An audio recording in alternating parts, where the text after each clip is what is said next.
knows who I am, but if you don't, my name's Kenny Boos. Let Brian say he was number 5, I'm number 6. And probably should have stopped after that, Mom. But sorry, Diane, John. I actually didn't mean that, but actually I want to clear up one thing.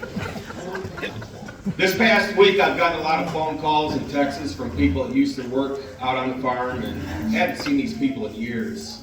And it just goes to show that how much Dad had touched their lives working on the farm. But I got a card in the mail from one of my aunts, my Aunt Sue, my godmother, and she had wrote a few things about Dad. And she finished it by saying, P.S., I was always Jim's favorite. Now, exactly. It made me kind of laugh a little bit because I remember back in the, I think we still do it a little bit, but when we were growing up, my brothers and sisters and I, we'd always joke, oh, Dad loves me, and I'm more special to Dad, and Mom's my favorite. And Mom and Dad always came back and said, now you're all our favorites. We love you all the same. Well, I'm here to set the record straight. And I think my brothers and sisters, after they realize and think about it, that I am right. Just think of all those years back when we were growing up, when we were kids. I knelt next to Dad's chair almost every day. And he bonded every night.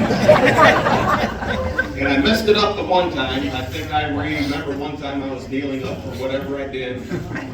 And the funny thing was, because Dad never really cared about what I did, just he was going to punish me.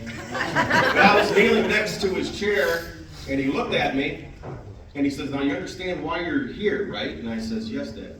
He goes, oh, good. And I go, but don't worry, Dad. I can see the TV right through the window. I could see the TV show that everybody else was watching through the reflection of the window. Because, of course, it was dark out, and Dad was home sitting in his chair, and he kind of leaned over and looked through. By God, you can. And I had the biggest smile looking at Dad until I turned around and looked at the window. He had closed the curtain. But it all goes back to everything was Mom and Dad was the family. Everything was about us kids, our kids, the great-grandkids, and even the farm family.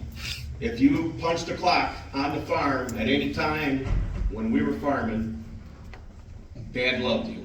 He might not have said it, but this past week getting these texts and calls from people that I haven't heard from in years, it just shows me that how much that he taught them, the work ethic and everything.